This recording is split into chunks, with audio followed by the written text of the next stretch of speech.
2024లో UG and PG admissions world top 100 universities లో 100% scholarship తో వెళ్లాలనుకుంటున్నారా? అయితే పర్ఫెక్ట్ గైడెన్స్ కొరకు వెంటనే డాక్టర్ సతీష్ ఐఆర్ఎస్సి గారిని సంప్రదించండి. మీరు సంప్రదించాల్సిన నంబర్ 8886629883. నమస్తే, వెల్కమ్ టు ప్రైమ్ 9 ఎడ్యుకేషన్. నేను సునీల్. సో ఎప్పట్లాగానే మీకు ఈరోజు ఒక కొత్త కోర్స్ గురించి తెలియజేయడానికి నేను వచ్చేసాను మీ ముందుకి. అండ్ నేను చెప్పడం కంటే అనుభవజ్ఞులైనటువంటి విద్యకి సంబంధించి ఆ క్వాలిటీ, క్వాలిఫికేషన్, ఆ ముఖ్యంగా అవేర్నెస్ ఉన్నవాళ్ళు మీకు చెప్తే ఆ అండర్స్టాండింగ్ లెవెల్సే వేరేగా ఉంటాయి. సో అందుకనే డాక్టర్ సతీష్ ఐఆర్ఎస్సి గారుని తీసుకొచ్చేసాను మీకోసం. So welcome. నమస్తే అండి. ముఖ్యంగా సార్, చాలామంది జేఈఈ మెయిన్స్ లేదు ఎంసెట్ ఇవి పర్టికులర్గా బాగా ఎక్కువైపోయినాయి. కానీ ఇప్పుడు చాలామందికి అవేర్నెస్ పెరిగింది. చాలామంది రెగ్యులర్ కోర్సెస్కి కాకుండా కొంచెం కొత్త కోర్సెస్ వైపు చూసేవాళ్ళు చాలామంది చూస్తున్నారండి. సో అమ్మాయిలు అయితే ఫ్యాషన్ డిజైనింగ్ సైడ్, లేదంటే అటువంటి డిజైన్ డెవలప్మెంట్, ఆర్కిటెక్చర్, ఇట్లా చాలా different types of side courses అనేవి వచ్చేసినాయి. సో అందులో ఫేమస్ ప్రెస్టీజియస్ కాలేజెస్ ఇంట్రడ్యూస్ చేస్తున్నాయి కొన్ని విషయాలని, కొన్ని సపరేట్ కోర్సెస్ని. అంటే ఇంకా ఎక్కువ కాన్సన్ట్రేషన్ అనేది ఉంటుంది. సో దాని గురించి ఈరోజు మాట్లాడదామని అనుకున్నాను. నేను విన్న దాంట్లో ముఖ్యంగా బిట్స్ కాలేజ్, ఏదైతే బిట్స్ కాలేజ్ అనేది, బిట్స్ యూనివర్సిటీ అనేది చాలా ప్రత్యేకమైన యూనివర్సిటీ. అది ఇప్పుడు లేటెస్ట్గా లాతో పాటు డిజైన్ లా ఆల్రెడీ మనం చేసాం. ఇప్పుడు డిజైన్ గురించి కూడా, అది డిజైన్ కూడా ఇంట్రడ్యూస్ చేసింది. దాని గురించి చెప్పండి. అండ్ దీని ఎలిజిబిలిటీస్ ఏంటి, ఏ స్ట్రీమ్స్ వాళ్ళు ఎలిజిబుల్ ఉంటుంది? ఇది డెఫినెట్గానే అంటే బిట్స్ వాళ్ళంటే ఎక్స్పాన్షన్ చాలా బాగా చేస్తున్నారండి. యాక్చువల్గా ఇనీషియల్గా ఉన్నప్పటికీ ఫైనల్గా ఆ డీమ్డ్ స్టేటస్ ఇంతకుముందు చెప్పినట్టుగా చిన్న జూనియర్ ఏదో కాలేజీతో స్టార్ట్ చేసి నెమ్మదిగా ఒక డిగ్రీ కాలేజ్ అని చెప్పి అలా వచ్చి ఫస్ట్ ఫార్మాలోకి వచ్చారు, తర్వాత మీకు సైన్సెస్లోకి వచ్చారు, తర్వాత ఇంజనీరింగ్లోకి వచ్చారు, తర్వాత డీమ్డ్ స్టేటస్ 1960s వచ్చింది. సో తర్వాత క్యాంపస్లో కూడా పెంచుకుంటూ వెళ్ళారు. హైదరాబాద్ అన్నారు, గోవా అన్నారు, ఇలా పెంచారు. సో ఇలా క్యాంపస్లో కూడా పెంచుకుంటూ వచ్చారు. ఇంటర్నేషనల్గా కూడా వెళ్ళదు, దుబాయ్ వెళ్ళారు. సో తర్వాత మేనేజ్మెంట్లో కూడా ఉండాలని మేనేజ్మెంట్లో కూడా స్టార్ట్ చేసుకున్నారు. తర్వాత లా ఒకటి మిగిలిపోయిందని అది మొదలెట్టి అది అయిపోయింది. ఇంకా ఫైనల్గా డిజైన్ ఉంది, అది డిజైన్ స్టార్ట్ చేశారు. ఇది ఫస్ట్ బ్యాచ్. ఇది ఎక్కువ మందికి తెలియదు కాబట్టి అడ్మిషన్స్ రావడం ఈజీ. లాజికల్గా అంతే కదండి. ఇది first, it's the first batch. 2024 first batch. Okay. So first branch campus already construction start అయింది. ఆల్మోస్ట్ మీకు 2025 కల్లా ఫుల్ పేజ్డ్గా ఇదైపోతుంది. సో ఏదైతే లా ఏదైతే మనకి కోర్సు ఆల్రెడీ స్టార్ట్ చేశారో సేమ్ క్యాంపస్లో డిజైన్ కోర్స్ కూడానండి. సో దీంట్లో ఉన్న ఇంకొక ప్రత్యేకత ఏంటంటేనంటే, అసలు డిజైన్ రిలేటెడ్ కోర్సెస్ అంటేనే Mumbai is the hub. So వీళ్ళు కూడా తెలివిగా ఏం చేశారంటే పిలానీలోనూ హైదరాబాద్లోనూ పెట్టకుండా ముంబైలో పెట్టారు. చూడండి, అంటే ఆ కోర్సు బట్టి వాళ్ళు చక్కగా దానికి తగ్గట్టు ఒకటేనండి, ఒక చోట పెట్టుకున్నారండి. సో మీరు రెండు కూడా ఒక చోట పెట్టి చాలా ఫండింగ్, చాలా అమౌంట్ ఆల్మోస్ట్ మీకు 200 crores వరకు ఎంత ఖర్చు పెట్టి మొత్తం లాంగ్ టర్మ్ ప్లాన్ ఉంది. 900 crores మీరు అన్నట్టుగా 895 crores ఎంతో ఇయర్లీ యానం ఎక్స్పెండిచర్ అన్నారు. సో దీంట్లో ఇంకొకటి ఏంటంటేనంటే సీట్స్ తక్కువ. అది ఒక రకంగా సీట్ రావాలని కూడా బాధాకరమైనప్పటికీ కూడా క్వాలిటీ ఎడ్యుకేషన్ రిఫ్లెక్ట్ చేస్తుంది. Sir okay, all streams eligible అని చెప్పారు, కానీ ఎట్లా ఎంట్రన్స్ అంటే కాదండి. వాళ్ళు ఏం చెప్తున్నారంటే, ఎవరైతే క్లాస్ 12 చదువుతున్నారో ఎనీ బ్రాంచ్ అంటే ఏ బ్రాంచ్ అయినా కూడా కొంత క్రియేటివిటీ ఉండి, కొంత ఐడియా ఏదైతే ఉంటుందో, అంటే డిజైన్ కాన్సెప్ట్స్, యాప్టిట్యూడ్ అని చెప్పేసి ఒక ఏరియా ఉంటుందండి. దాంట్లో ఒక ఎగ్జామ్ పెడతారండి వాడు. లేకపోతే లాజికల్గా రీజనింగ్ ఎబిలిటీ ఎలా ఉంది, లేకపోతే నాన్ వెర్బల్ రీజనింగ్ ఏ విధంగా ఉంది, ఇంగ్లీష్ లాంగ్వేజ్ స్కిల్స్ ఎలా ఉన్నాయి, ఇలా ఒక 4 ఏరియాస్ మీద ఒక 1 hour పాటు ఎగ్జామ్ ఉంటుందండి. 70 minutes 1 hour ఎగ్జామ్ ఉంటుంది. ఈ ఎగ్జామ్ రాసి మీరు చక్కగా వెళ్ళొచ్చు. దీనికి లాస్ట్ డేట్ వచ్చి 30వ తారీఖు అండి మనకి. ఓకే, ఈ మంత్ 30వ తారీఖు, మార్చ్ 30కి లాస్ట్ డేట్. సో ఇదేంటంటేనంటే, జనరల్గా డిజైన్ కోర్స్కి వెళ్ళాలంటే ఇండియాలో మీకు యూసీడీ ఎగ్జామ్ అని ఉంటుంది. ఇంతకుముందు మనం ఆల్రెడీ ఇప్పుడు చేసి ఉన్నాను నేను. అది ఐఐటీలో చదవాలనుకున్నట్లయితే ఐఐసి బెంగళూరు కానీ, లేకపోతే ఐఐటి ముంబై కానీ, లేకపోతే ఐఐటి హైదరాబాద్ కానీ, IIT Guwahati. So UCD exam ద్వారా జనరల్గా డిజైన్ కోర్స్కి వెళ్తారంటే, ఒకవేళ ఆ స్కోర్ కానీ మీకు ఎవరన్నా ఉంటే ఇప్పుడు ఈ ఎగ్జామ్ ఎగ్జామ్షన్ ఉంటుంది. డైరెక్ట్గా చూపించుకుని అంటే ఇంటర్వ్యూకి వెళ్ళిపోవచ్చు డైరెక్ట్గా, అంటే ఇంటర్వ్యూ సెలక్షన్. అలాగే ఎన్ఐడి అని ఉంటుందండి, నేషనల్ ఇన్స్టిట్యూట్ ఆఫ్ డిజైన్ అని. దానికి సంబంధించి కూడా నేను ఆల్రెడీ అంతకుముందు మనం గతంలో నేను వీడియో చేయడం జరిగింది మనం. So NID national institute of design ఏదైతే మీకు ఉంటుందో, Ahmedabad is the main. Of course మనకి రాష్ట్రం సపరేట్ అయిన తర్వాత మనకి విజయవాడ కూడా ఇవ్వడం జరిగిందండి. ఎన్ఐడి ఇప్పుడు విజయవాడలో కూడా ఉంది. ఈ ఎన్ఐడికి సంబంధించినటువంటి ఎగ్జామ్ ప్రిలిమ్స్ కానీ స్కోర్ ఉంటే సరిపోద్ది. మెయిన్స్లో స్కోర్ ఎక్కువ లేకపోయినా ఓన్లీ ప్రిలిమ్స్ స్కోర్తో తీసుకుంటాడు. ఎన్ఐడిలో 2 ఉంటాయండి, ప్రిలిమ్స్ అండ్ మెయిన్స్ అని ఉంటాయి. ప్రిలిమ్స్ ఉంటే సరిపోతుంది. ఈ 2 స్కోర్స్ కానీ లేకపోతే ఇండియాలో ఉన్న మోస్ట్ ప్రెస్టీజియస్ ఎగ్జామ్స్ ఈ 2. ఈ రెండు కాకుండా ఉంటే మాత్రం వాడు ఇంకొక ఎగ్జామ్ పెట్టాడు. చూసారా, ప్రైవేట్ యూనివర్సిటీస్ ఎన్నో డిజైన్ ఎగ్జామ్స్ ఎన్నో ఉన్నాయి ఇండియాలో, అవును, అవి ఏం తీసుకోలేదు. అదే కదా, అంటే ఓ స్టాండర్డ్ చూసుకున్నాడు, ఓకే యూసీడీ రండి లేకపోతే ఇలా రండి, అంతే అంతే. లేదంటే వాడు ఓన్ ఎగ్జామ్ పెట్టడం జరుగుతుంది. ఇది డెఫినెట్గా గ్లోబల్గా ఉంటుందండి అప్రోచ్. అలాగే దీంట్లో ఉన్న ఇంకొక అడ్వాంటేజ్ ఏం చెప్తున్నారంటే వాళ్ళు బిట్స్ వాళ్ళకి మాకు ఇంజనీరింగ్ ఉంది వాళ్ళ కరికులం కాదండి, అన్నీ ఉన్నాయి కదా, మాకు ఇంజనీరింగ్ ఉంది, లేకపోతే ఇంకొకటి ఫార్మా కానీ, లేకపోతే లా ఉంది, లేకపోతే వేరే వేరే ఉన్నాయి కదా. దీన్ని ఇంటర్డిసిప్లినరీగా అంటే ట్రాన్స్డిసిప్లినరీ అంటారు దీన్ని. అంటే అన్ని రకాలతో కోఆర్డినేట్ అయ్యి అన్ని డిపార్ట్మెంట్స్తో కోఆర్డినేట్ అవుతూ కూడా చదువుకునే అవకాశం ఉందని చెప్తున్నాడు. అంటే ఇది it's not that only design course. మీరు డిజైన్ ప్రొడక్ట్ డిజైన్ ఏదైనా చేస్తున్నప్పుడు ఆ డిజైనింగ్ కోర్సెస్ మీరు చేస్తున్నప్పుడు మీకు ఏదైనా ఒక ఏరియాలో మీకు ఏదైనా చేయాలి అంటే ఆ సపోర్టింగ్ మెకానిజం వాళ్ళ దగ్గర ఉంది. సో అక్కడే మనం సేమ్ ఇన్స్టిట్యూటే కదండి, సేమ్ వాళ్ళకి బేసికల్గా ఎక్కడ బిట్స్ ఉన్నా కూడా అన్ని ఫ్యాకల్టీ సపోర్ట్ మొత్తం ఆబ్వియస్గా ఉంటుందండి, అదొకటి. రెండోది ఏంటంటేనండి, ఈ పర్టికులర్ కోర్సు ఎవరైతే మీకు చేస్తారో ప్లేస్మెంట్ సపోర్ట్ కూడా, ఇది కొత్త కాలేజీ కదా, ప్లేస్మెంట్ సపోర్ట్ కొత్తగా నెత్తుక్కోవాల్సిన పని లేదు. ఎందుకంటే ఆల్రెడీ ప్లేస్మెంట్ సపోర్ట్ ఉంది, ప్రాక్టీస్ స్కూల్ ఉంది. ప్రాక్టీస్ స్కూల్ అంటే ఆల్మోస్ట్ ఎన్నో వందల కంపెనీలు రిజిస్టర్ అయిపోయి ఉన్నాయండి బిట్స్కి. ఏం చేస్తారండి వీళ్ళు, ఫైనల్ ఇయర్లో ప్రాక్టీస్ స్కూల్ అనే కాన్సెప్ట్ ఫస్ట్ ఉన్నదే బిట్స్ వాళ్ళకండి. అలా ప్రాక్టీస్ స్కూల్ కాన్సెప్ట్ ఎక్కడ లేదు. ఫస్ట్ ప్రాక్టీస్ స్కూల్ అనే కాన్సెప్ట్ తెచ్చింది ఎంఐటీ, యూఎస్లో ఉన్న ఎంఐటీ, వరల్డ్లో బెస్ట్ యూనివర్సిటీ ఏదైతే మనం సోకాల్డ్ అని చెప్తున్నామో, ఎంఐటీలో ఒక ఫ్యాకల్టీ ఉంటే అప్పట్లో బిట్స్ బిర్లా వాళ్ళు వీళ్ళు ఎవరైతే ఉన్నారో, ఈ మెయిన్ ఫౌండర్ ఎవరైతే ఉన్నారో అతని పరిచయం ఉండడం వల్ల అతన్ని తీసుకొచ్చి ఎంఐటీలో ఉన్నటువంటి సిస్టమ్ని, semester system, credit system, practice school అన్న వర్డ్స్ ఎంఐటీలో ఉండి అప్పట్లో అదే సార్ 1930s 40s అవి తీసుకొచ్చి వీళ్ళు స్టార్ట్ చేశారండి. బేసికల్గా ఈ మోడల్ ఆఫ్ ది బిట్స్ బేసికల్గా వచ్చింది ఎంఐటీని కాపీ చేస్తే వచ్చింది అది. అదే సార్, అక్కడ లక్కీగా మన ఇండియన్ ఉండడం వల్ల అతన్ని వీళ్ళ తీసుకొచ్చి మొత్తం కోర్సెస్ డిజైన్ చేసి ఒక యూనివర్సిటీని ఎస్టాబ్లిష్ చేసి, అప్పుడు దాకా సెమిస్టర్ సిస్టమ్ లేదండి. మీకు చాలా కాలం 10-15 ఏళ్ల క్రితం కూడా సెమిస్టర్ లేదు కదండి, ఈ 2 ఎగ్జామ్స్ ఉండి. ఇది అలా కాదు, పెట్టినప్పటి నుంచి సెమిస్టరే. ఇది కొత్త. అప్పట్లో కూడా చూడండి, ఎంటెక్ మన స్పెషలైజేషన్స్ ఉండి, వీళ్ళకి ఎంటెక్ స్పెషలైజేషన్ ఉండదు. ఇప్పుడు కూడా చాలా కోర్సులకి ఎంటెక్ అంటే కొంచెం క్వైట్ డిఫరెంట్గా అబ్రాడ్ సిస్టంలో ఎంఐటీ యుఎస్ సిస్టమ్ డౌట్ వచ్చింది. సారీ టు ఆస్క్ యూ, అంటే పర్టికులర్గా మా స్టూడెంట్స్కి ఒక అవగాహన కూడా ఉండాలి కాబట్టి 60 సీట్లే అంటున్నాం, పైగా ఇన్ని స్పెషలైజేషన్స్ ఉన్నాయి, ఎంత ఫెసిలిటీస్ ఉన్నాయి, ఫీజు విషయం ఏంటి సార్? ఫీజు వచ్చేటప్పటికంటే వీళ్ళు ఏం చెప్తారంటే, అంటే of course private university, no doubt government దగ్గర కాదు, వీళ్ళు గవర్నమెంట్ ఫండింగ్ కూడా వీళ్ళకేమీ లేదు, వీళ్ళు ఓన్గా చేస్తారు. 7 lakhs ఫీజు పెట్టారు, 3 lakhs హాస్టల్ అండి. ఇది ఫుల్లీ రెసిడెన్షియల్, మ్యాండేటరీ రెసిడెన్షియల్, మీరు డే స్కాలర్ ఒప్పుకోడు. ఓకే, ఈ 10 lakhsకి వీడు ఏం చేశారంటేనంటే ఆల్రెడీ బ్యాంక్తో టైప్ పెట్టుకున్నాడు, షూరిటీ లేకంట, అసలు సెక్యూరిటీ ఎక్కర్లేదండి.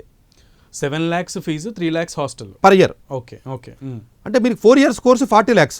అదే సార్, కానీ 40 lakhs మీరు లేకపోవడం వల్ల వెళ్ళక్కర్లేదు. కానీ స్కాలర్షిప్ మాత్రం చాలా వైడ్గా ఇచ్చాడండి. ఇది 3 రకాల స్కాలర్షిప్స్ అనౌన్స్ చేశాడండి. ఎలా అనౌన్స్, ఇప్పుడు 60 సీట్లకి స్కాలర్షిప్స్ ఆల్మోస్ట్ మీకు 25-30 మందికి ఇచ్చేస్తున్నాడు. ఎలా ఇస్తున్నాడంటే, ఒకటి merit come means based scholarship అంటారండి. ఎవరైతే స్టూడెంట్ ఓవరాల్గా ఉన్నటువంటి సెలెక్ట్ అయినటువంటి స్టూడెంట్స్లో టాప్ 10% అంటే ఒక 6గురికి 7గురికి ఒక 90% వరకు స్కాలర్షిప్ ఇచ్చేస్తాడు. ఓకే, సో మీకు అక్కడ కొంతమంది ఫిల్టర్ అయిపోయారు కదా. ఎకడమిక్ మెరిట్ స్కాలర్షిప్ వేరు, నీడ్ బేస్డ్ వేరు. ఎకడమిక్ మెరిట్ స్కాలర్షిప్లో మళ్ళీ హోలిస్టిక్గా చూస్తాడండి. నీడ్ బేస్డ్ వచ్చేసరికి ఫైనాన్షియల్ కండిషన్ అవన్నీ చూస్తాడు. అది ఫస్ట్ నీడ్ బేస్డ్ అండి, మెరిట్ కమ్ నీడ్ బేస్డ్ అంటారు అది. ఇంకొకటి ఓన్లీ ప్యూర్ మెరిట్, ఇంకోటి డైవర్సిటీ అండి. అంటే వీళ్ళు ఎక్స్క్లూసివ్గా అంటే నిజంగా ఇది మనం స్వాగతించాలి. వీళ్ళు ఏం చేశారంటే థర్డ్ జెండర్స్ ఎవరైతే ఎక్స్క్లూసివ్గా ఉంటారో, ఎవరైతే నార్త్ ఈస్ట్ లాంటి ఏరియాస్లో ఉంటారో, ఎవరైతే అండర్ రిప్రజెంటెడ్ ఏరియాస్లో ఉంటారో, డైవర్సిటీ ఎవరైతే గర్ల్స్ కానీ ఏ రకమైనటువంటి డైవర్సిటీ ఉన్నా, అది పిహెచ్ కానివ్వండి, ఎలాంటి డైవర్సిటీ ఉన్న మనిషికి ఎలాంటి లోపం ఉన్నా వాళ్ళందరినీ కూడా డైవర్సిటీ బ్యాక్గ్రౌండ్లో తీసుకొచ్చి, it's not about only gender diversity, మిగిలిన అన్ని డైవర్సిటీస్ని కూడా ఒక డైవర్సిటీ దాంట్లో తీసుకొచ్చి ఆ డైవర్సిటీ దాంట్లోంచి వాడు స్కాలర్షిప్ ఇవ్వడం జరుగుతుంది. అంటే 3 రకాల స్కాలర్షిప్స్ ఉన్నాయి. అంటే డెఫినెట్గా 60 మందిలో ఎంతో కొంతమందికి స్కాలర్షిప్ వచ్చే అవకాశం ఉంది. అదే కదా సార్. అంటే అఫ్కోర్స్ 70 అంటే మ్యాక్సిమం వాడు ఏమంటాడంటే డైవర్సిటీ స్కాలర్షిప్లో 70% వరకు ఇస్తాం మ్యాక్సిమం అంటున్నాడు. అదే సార్. అలాగే మీకు మెరిట్ దాంట్లో కూడా 70%, నీడ్ బేస్డ్ 90% వరకు ఇస్తానని చెప్తున్నాడు. Okay. So maximum 3 types of scholarships మీకు ఇక్కడ ఉన్నాయండి. కానీ దీని ఇంటర్వ్యూ ఉంటుందండి, అది చాలా ఇంపార్టెంట్. అదే కదా, చాలా వరకునండి రిటర్న్ క్వాలిఫై ఆల్రెడీ యూసీడీ ఉన్నా, మీకు ఎన్ఐడి ఉన్నా, వాడు పెట్టిన ఎగ్జామ్లో ఉన్నా చాలా వరకు రిటర్న్ క్వాలిఫై అవ్వచ్చు కొంచెం జాగ్రత్తగా ప్లాన్ చేస్తే. ఇంటర్వ్యూలో వాళ్ళు ఏమంటారంటే పోర్ట్ఫోలియో ఇంటర్వ్యూ ఏదైతే ఉంటుందో పోర్ట్ఫోలియో ఇంటర్వ్యూ అంటారండి. పోర్ట్ఫోలియో ఇంటర్వ్యూ అంటే ఏంటంటే ఆ ఇంటర్వ్యూలో చాలా ప్లేసెస్లో కండక్ట్ చేస్తారండి వాళ్ళు. ఇట్స్ నాట్ అబౌట్ ముంబై ఉంది, కలకటా ఉంది, మీకు చెన్నై ఉంది, ఢిల్లీ ఉంది, ఇలా 5-6 ప్లేసెస్లో మీకు ఇంటర్వ్యూ కండక్ట్ చేస్తారండి. ఆ ఇంటర్వ్యూ ఏప్రిల్ 12 వరకు స్టార్ట్ అయితే దగ్గర ఆల్మోస్ట్ మీకు విజయవాడలో కూడా జరిగే అవకాశం ఉంది. లేదండి, విజయవాడ ఇవ్వలేదు, 4 ప్లేసులు ఇచ్చాడు ఫస్ట్ టైం కాబట్టి, ప్రాబబ్లీ ఇంకా ఫ్యూచర్లో ఇస్తాడు. ఒక్కొక్క సిటీలో 2 రోజులు. ఈ 4 ప్లేసుల్లో మీరు అటెండ్ అవ్వడానికి అవకాశం లేకపోతే ఆన్లైన్లో ఇచ్చాడు. ఏప్రిల్ 12 ఎప్పుడు స్టార్ట్ అవుతాయండి రఫ్గాను. ఇంటర్వ్యూస్ వచ్చేసరికి లాస్ట్లో ఏప్రిల్లో 20-22 ఆ టైంలో వచ్చేసరికి మాత్రం ఇంచుమించుగా ఒక 2 days ఆన్లైన్ ఇచ్చాడు. అంటే ఎవరైనా ఒక అటెండ్ అవ్వలేకపోతే. అదే సార్ ఇది రిటర్న్ టెస్ట్ పాస్ అయ్యి మనకి రిటర్న్ టెస్ట్లో క్వాలిఫై అయిన తర్వాత ఇంటర్వ్యూ కదా. అంతేనండి. బిట్స్ డాట్ అని ఒక ఆ ఎగ్జామ్ మీరు 2 ఎగ్జామ్ లేకపోతే బిట్స్ డాట్ అని అంటారండి. డిజైన్ ఎగ్జామ్ ఎప్పుడు సార్ మనకి ఇది లాస్ట్ డేట్ ఏమో 30 కాదండి, కాదు. ఫస్ట్ ఏం చేస్తారంటేనండి యూసీడీ అనేది రిజల్ట్ వచ్చేసింది. అవును, ఆ రిజల్ట్ వచ్చేసిన వాడికి మీకు ఆల్రెడీ ఏప్రిల్ 1st, 2nd వీక్లో ఇంటర్వ్యూ పెట్టేస్తాడు. ఓకే, ఇంటర్వ్యూ కూడా అయిపోయి ఉంటుంది, స్టార్ట్ చేసేస్తాడు. ఏప్రిల్లో స్టార్ట్ చేసేస్తున్నాడు. సో ఇది ఎవరైతే ఎగ్జామ్ ఉందో ఇది ఎగ్జామినేషన్ సెంటర్కి వెళ్ళి రాయకర్లా, ఆన్లైన్లో మీరు రాసేయచ్చండి. ఏప్రిల్లో పెట్టేస్తున్నాడు ఇది. ఓకే, ఏప్రిల్లో 2-3 days ఇచ్చాడు. అది ఆన్లైన్. ఎన్ని సార్ ఎగ్జామ్ ఏమన్నారు? డాట్ అండి, బిట్స్ అండి, DAT. Okay, bits dot exam ఉంటుందండి. సో ఇది ఓవరాల్గా వచ్చేటప్పటికి మీకు ఆన్లైన్ లాస్ట్కి ఇంటర్వ్యూస్ ఆన్లైన్ 25-28 అండి ఏప్రిల్లో రఫ్గా. క్లాసెస్ వచ్చి మీకు August 1 ఉంటుందండి. ఓకే, ఆగస్టులో మళ్ళీ గ్యాప్ కూడా మధ్యలో ఉంటుంది. బట్ ఎగ్జామ్ మాత్రం ఎర్లీగానే ఉంటుంది, ఏప్రిల్లోనే. సో వాళ్ళు మొత్తం అంటే మీరు అప్లికేషన్ సబ్మిషన్ అయిపోయిన వెంటనే లాస్ట్ డేట్ 30th అయిపోయిన వెంటనే మీకు లింక్ వచ్చేస్తుంది. ఆ లింక్ మీరు ఎగ్జామ్ రాయవలసి ఉంటుంది. అంటే వాళ్ళు ఏం చెప్తున్నారంటే దీనికి సపరేట్ ప్రిపరేషన్ అవసరం లేదు, ప్రిపరేషన్ లేకుండా రాయమని చెప్తున్నారు వాళ్ళు. అంటే మీకు ఇన్హెరెంట్గా మీకున్న క్రియేటివిటీ ఇది అంటే హెవీ మ్యాథమెటికల్ రైట్ అండి. బేసిక్ ఆప్టిట్యూడ్ ఉంటుంది, మీకు ముందు చెప్పినట్టుగా 4 ఏరియాలోనే ఉంది మీకు. అంటే అంత హెవీ స్కిల్స్, బేసిక్ యాప్టిట్యూడే కాబట్టి దీనికి అంత హెవీ ప్రిపరేషన్ అక్కర్లేదు. అంటే మీ చాలా మంది మా పిల్లలకి క్రియేటివిటీ ఉందనో లేకపోతే స్టూడెంట్స్ కూడా మా క్రియేటివిటీ ఉంది, నేను బాగా ఆలోచించగలను, బాగా లాజికల్గా థింక్ చేయగలను అనుకున్న వాళ్ళందరూ టెస్ట్ చేసేసుకోవచ్చు ఈ ఎగ్జామ్ని. అదే కదా, ఒక మాక్ టెస్ట్ కూడా పెట్టాడండి వాడు. ఓకే, వెబ్సైట్లో వెళ్ళి మాక్ టెస్ట్ కూడా చేసుకునే సదుపాయం మీకు ఉంది అందులో. ఓకే, సో ఇది ఓవరాల్గా ఫీజు సంబంధించి అఫ్కోర్స్ బిట్స్ డిజైన్ అంటే డెఫినెట్గా ప్లేస్మెంట్ల గురించి పెద్ద వరి ఇవ్వాల్సిన అవసరం లేదు. ఇలాగ ఇంటర్న్షిప్స్ ప్లేస్మెంట్స్కి డెఫినెట్గా కొంత ఆల్రెడీ కనెక్షన్ ఉందండి. లక్కీగా ప్లేస్ ముంబైలో ఉండడం వల్ల అది అడ్వాంటేజ్ ఉంటుందండి. ఎందుకంటే డిజైనింగ్ రిలేటెడ్ కోర్సెస్ ఉంటాయి కాబట్టి డెఫినెట్గా మీకు అది అడ్వాంటేజ్ ఉంటుంది. ప్లేస్ ఫర్ దట్ కాబట్టి పర్టికులర్గా ఇంటర్వ్యూ ఏదైతే మీకు ఉంటుందో ఇంటర్వ్యూలో మాత్రం మీరు కొంచెం కేర్ఫుల్గా చేయాలండి. అంటే ఇంటర్వ్యూస్లో ఎలా ఉంటుందంటేనండి డ్రాయింగ్ సంబంధించిన స్కిల్స్ ఎలా ఉన్నాయి, స్కెచెస్ ఎట్లా ఉన్నాయి, నువ్వు ఏదైనా బొమ్మలు వేస్తూ చూపించాలి అడిగి. అదే సార్, లేకపోతే నీ క్రియేటివిటీ చూపించగల. డిజిటల్ డిజైన్స్ ఉంటాయి కొన్ని, డిజిటల్ కూడా. ఆ డిజిటల్ డిజైన్స్ ఏమైనా ఉంటే ఫోటోగ్రఫీ ఏ విధంగా ఉందా, టెక్నికల్గా మీకున్న కాంపిటెన్స్ ఏ విధంగా ఉంది, ఏదైనా ఒక ఇష్యూ వచ్చినప్పుడు దాన్ని ఎక్స్ప్రెషన్ ఎలా చేయగలుగుతున్నారు, కమ్యూనికేషన్ స్కిల్స్ ఎలా ఉన్నాయి, మీకు ప్యాషన్ టువర్డ్స్ డిజైన్ మీద ఏ విధంగా ఉంది, అంటే ఇలాంటి ఒక 8-9 పారామీటర్స్ మీకు టెస్ట్ చేస్తారండి. మొత్తం పైనుంచి కింద దాకా స్కాన్ చేస్తాడండి. అంటే అసలు మీరు దానికి ఫిట్ అవుతారో లేదో చూసుకుంటాడు. సో టెస్ట్లో కొంచెం అటు ఇటు మార్కులు వచ్చినా కూడా ఓవరాల్గా ప్రొఫైల్ అంటే ఇంటర్వ్యూ పిలుస్తాడంటే. సో ఇంటర్వ్యూలో మాత్రం